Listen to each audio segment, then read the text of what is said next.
Este catalano colombiano, nacido en un pueblo que se llama Líbano, ya condiciona nacer en un lugar donde ha habido tanta represión, tanta violencia como la desaparición de su padre, ¿no? Ahí empezó muy implicado Magil con los movimientos jóvenes de teatro, de música, culturales, esa rebeldía. Sus primeras obras escritas ya ganaron el Plaza Llanés aquí en Cataluña en el año 81, hablando con una nueva prosa de esa juventud rebelde, la música, las drogas, toda aquella juventud que aún tenía el póster del Che. Ahora algunos prefieren los pósters de los narcos, desgraciadamente, en vez de los pósters del Che Guevara, y así nos va, desgraciadamente, ¿no?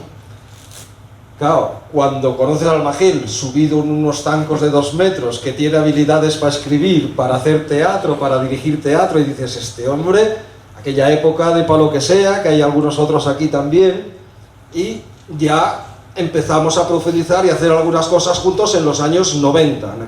Y claro, como yo era del comité de empresa de Telefónica y habían detenido en Colombia por la represión que siempre tiene esa oligarquía allí en aquel país y tanta muerte, pues vamos a hacer algo juntos por la liberación de los presos de Telefónica. Se nos ocurrió montar un espectáculo en la plaza Doctor Letamendi, donde estaba el consulado anterior, no sé si era Pastrana o uno de estos que estaba de embajador en Madrid y vino. Ernesto Samper, perfecto, correcto. Y allí le montamos un show exigiendo la liberación y sí, al cabo de unas semanas los soltaron, ¿no? Él continuó publicando muchas cosas, viajando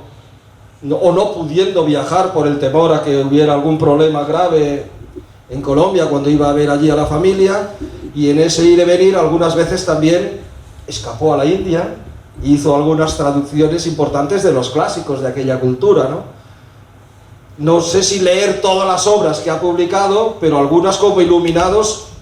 claro, cuando lees lo que sucedió en Armero en la prensa y lo lees en Iluminados, te das cuenta de que hay que estar al pendiente de todas las noticias, de lo que llega en la información, de la gente que han matado, que han represaliado, y tiene una habilidad para recopilar toda la información como nadie, aunque a veces no de todo el detalle transparente. Sabe la gente que es de Colombia que se está hablando de toda una acumulación de datos de años y años de lucha por la paz en Colombia. Muchas gracias, Josep. Gracias, Xavi, por estar aquí acompañándonos. Realmente el trabajo de este libro es un reconocimiento también a la solidaridad que ha existido desde Cataluña, yo diría que desde antes de la década de los 80, pero de algún modo este libro se origina de toda una misión que me dieron más de 200 organizaciones españolas y europeas cuando se iniciaron los diálogos del Caguán. Ellos se enteraron de que yo viajaba a Colombia y me entregaron una carpeta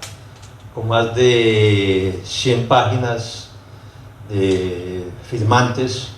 apoyando ese proceso de diálogos de paz que se iniciaban, y para que yo radicara este paquete en correspondencia de la Casa de Nariño, acompañando esos diálogos que apenas se iban a inaugurar 3 días después, ¿no? ¿Qué ocurrió? Que a partir de ahí yo conseguí que me dieran una credencial para ir después de la inauguración de los diálogos, donde el comandante de las FARC, Yolanda Vélez, no llegó a la posesión, a la instalación de la mesa, no por otra razón, sino porque el gobierno de Andrés Pastrana le tenía una jugadita como están acostumbrados a hacer ese tipo de jugaditas, y es que la vigilancia personal de Marulanda siempre salía en y llegando, faltando menos de 2 kilómetros a San Vicente del Caguán, se encontraron a 3 francotiradores y con unas miras telescópicas que, mejor dicho, veían la plaza de San Vicente del Caguán como si la tuviesen, por decir algo, a 20 metros. Entonces, a raíz de eso, detuvieron a estas personas y le avisaron a Marulanda Vélez de la situación, y fue cuando él decidió cancelar la ida porque podrían haber más francotiradores en la zona. Es decir, lo que estaba intentando en esos momentos el gobierno colombiano era que, como no lo habían podido cazar en combate, entonces pensaban hacerlo con unos francotiradores y no lo lograron.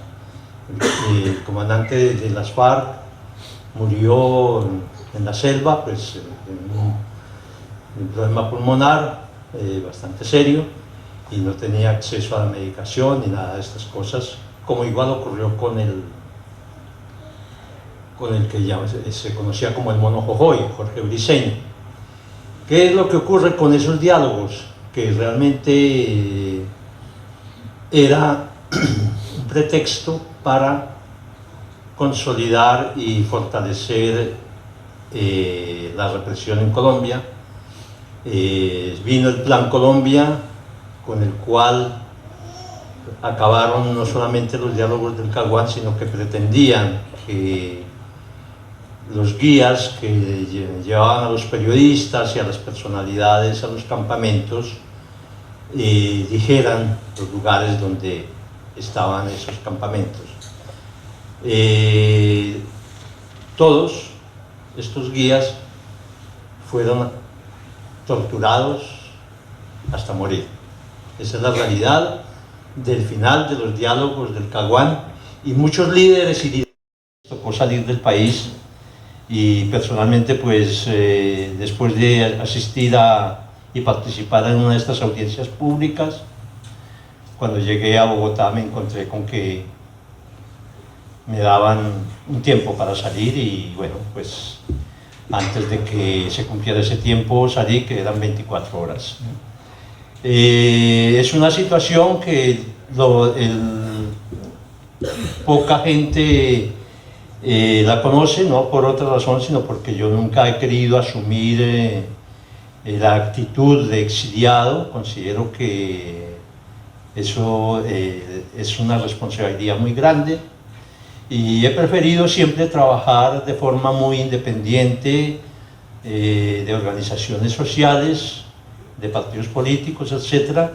Este libro es la 5ª actualización del conflicto colombiano. Son 25 años de seguimiento no solamente del conflicto colombiano, sino lo que va pasando en América Latina, pero sobre todo desde una visión crítica, y más que crítica, recogiendo la memoria de lo prohibido. Es decir, que es toda el modelo neoliberal aplicado en Colombia a sangre y fuego, y nunca mejor dicho, porque lo que comentaba Josep ahora de los trabajadores de Telecom, entre los cuales detuvieron a un ingeniero en telecomunicaciones, hermano mío, y otros compañeros de los dirigentes del sindicato, todos fueron a parar los llevaron a la cárcel Modelo en Bogotá, y casi un año detenidos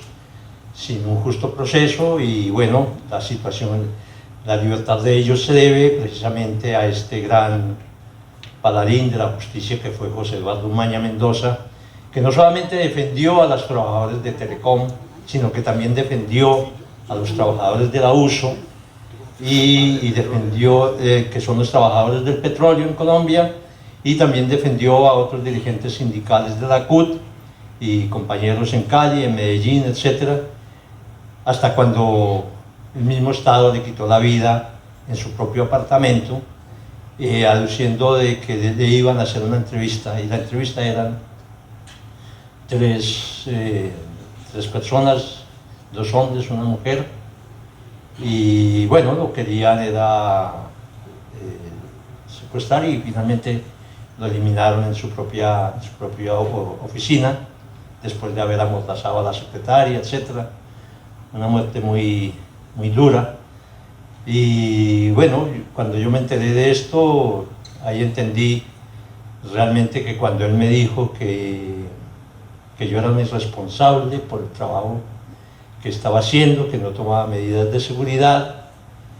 y me pidió el favor de que saliera del país lo más pronto que pudiera, porque él se había enterado de lo que podía pasar. ¿Qué ocurre? Esa muerte a mí personalmente me dolió muchísimo, porque éramos bastante amigos, y para los trabajadores colombianos prácticamente se quedaron sin defensor,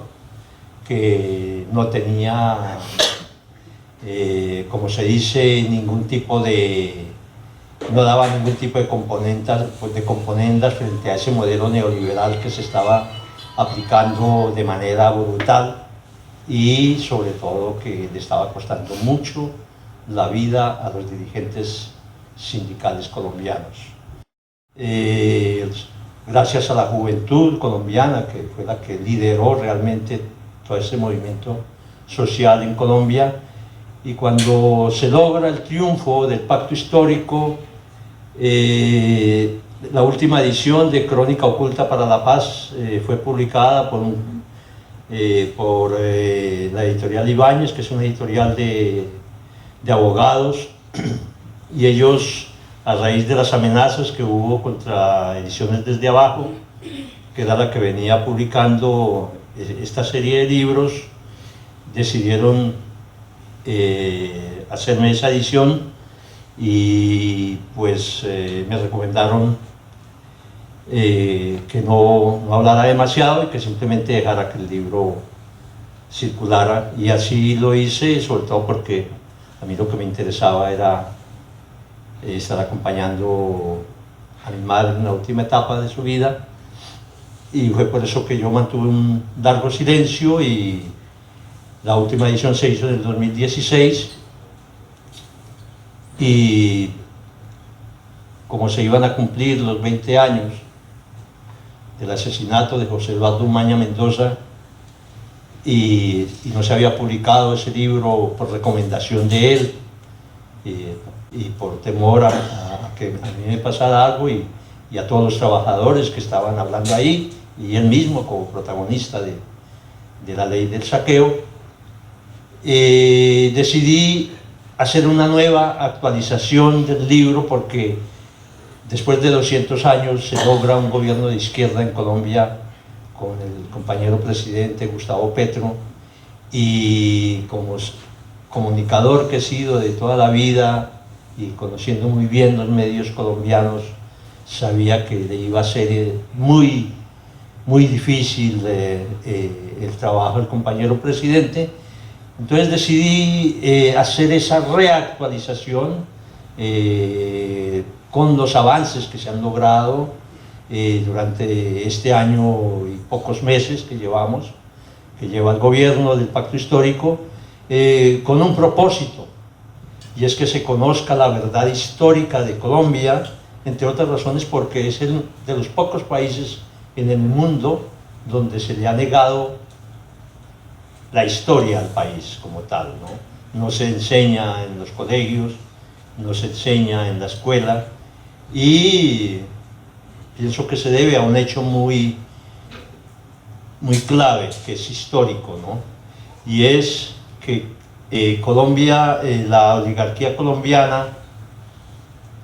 yo diría que desde comienzos del siglo XX, cuando abandonaron a los miles de voluntarios que se ofrecieron para defender la no separación de Panamá, cuando se estaba construyendo el canal de Panamá en 1903, pues el Batallón Colombia se encargó de esparcirlos por todo el Darién, y y es así como en el año 1914 el gobierno colombiano recibe 25 millones de dólares por la separación, como indemnización por la separación de uno de sus departamentos, que era bastante clave, porque prácticamente Colombia en esos momentos quedaba controlando el único canal que unía los dos océanos, y fue la razón por la cual Estados Unidos decidió separar Panamá de nuestro país. Hecho que se desconoce en Colombia y que no han querido desvelar por una razón, yo diría que por vergüenza histórica. Es un hecho que se llama la Operación Pantomima, que es ni más ni menos que el asesinato de Jorge Eliezer Gaitán, en donde la CIA envía a 2 agentes a planificar el magnicidio, y uno de estos agentes posteriormente decide hablar sobre cómo se planificó el asesinato de Jorge Eliezer Gaitán. Una de las razones que se comentan con respecto al asesinato de José Eduardo Umaña es que él descubrió eso y lo iba a hacer público. Resulta que el plan era dejar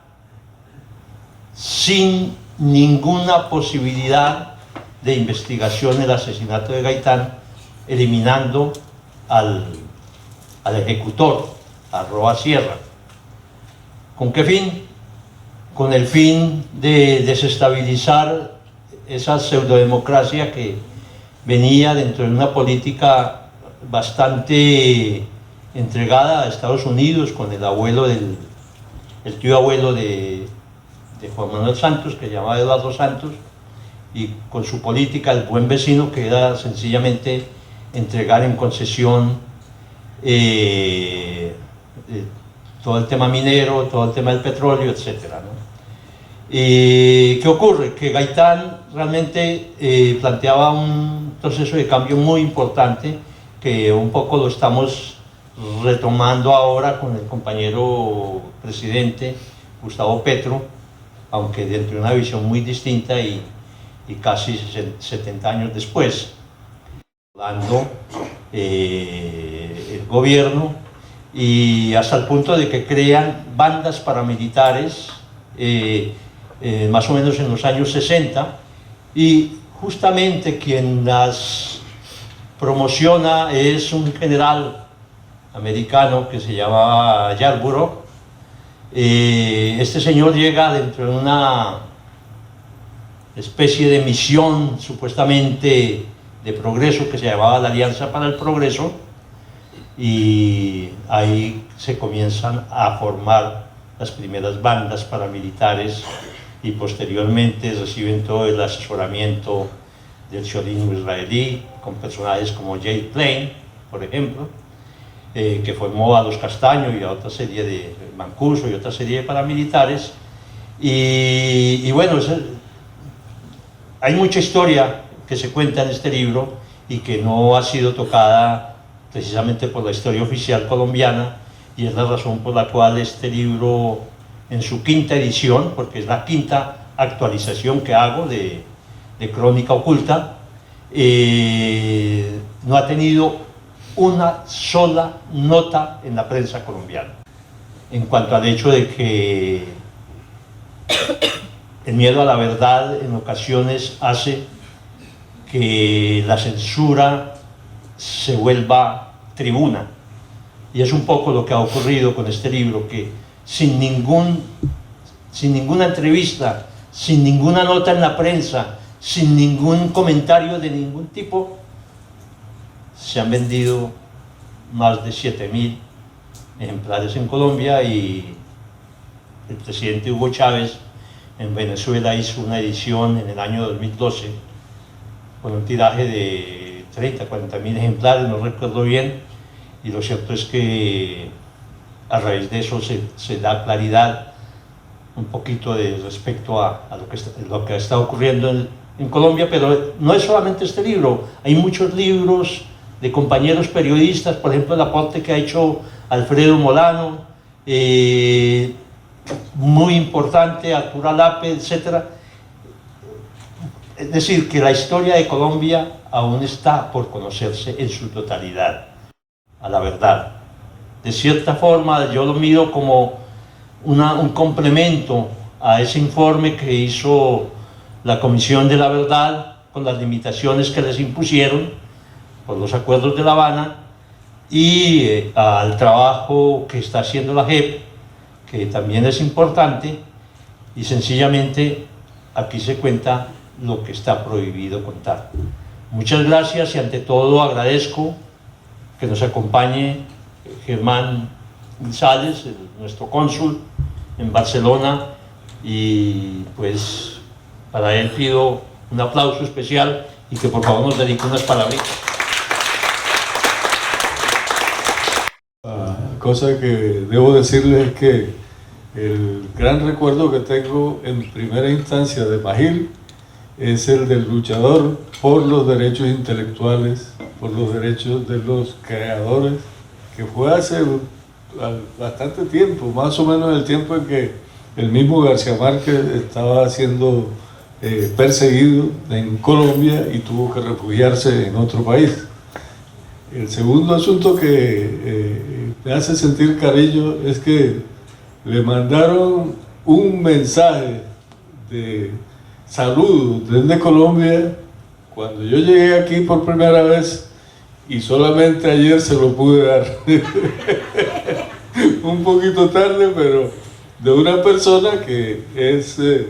un tipo al cual él ayudó mucho, que es el pintor Edgar Francisco Jiménez, de allá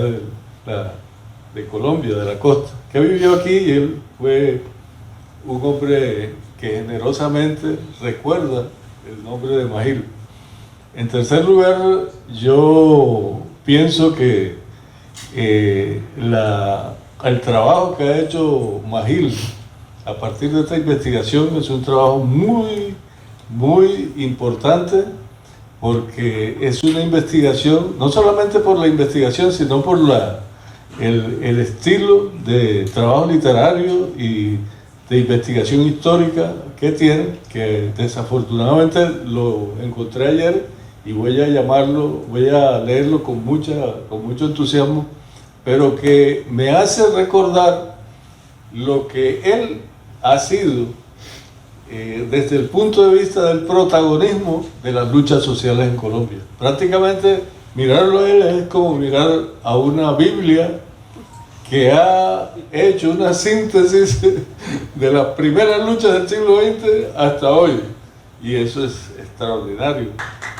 Yo conocí a Magil en el año 90, que vinimos aquí a Barcelona con Pa' lo que sea, y desde ese momento me llegó al alma, porque nos llevó a todos el primer día a su apartamento, que era así, cocinando y todo eso, y luego nos presentó a César y a cantidad de gente que nos apoyó. Pero Magil siempre, para mí Magil es Colombia Vive, porque así se llamaba unos rótulos que nos daba de pegatinas, y era el movimiento que Colombia Vive, y siempre apoyando a todos los colombianos. Entonces ahora que escucho este homenaje y todo esto de sus libros, y que siempre lo escuché porque estábamos en giras viajando y siempre era Magil, y ahora pues me siento orgullosa de saber que él ha seguido con esa lucha de vida, de investigación. Entonces pues nada, solamente eso, darle un gran abrazo.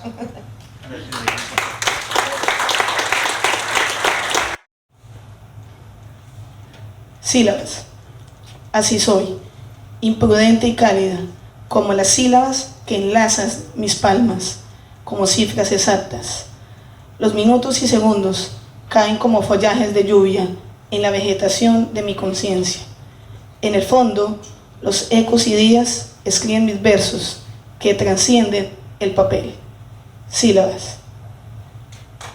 Hombres y mujeres en campos de batalla aprietan sus escudos de armas tenebrosas. Se activan las horas, cada batalla termina en derrotas y multiplica bofetadas. Cada batalla es quizás la recompensa de algo peor. Hombres y mujeres de guerra, dejan de serlo para perpetuarse en la nada. Hostilidad.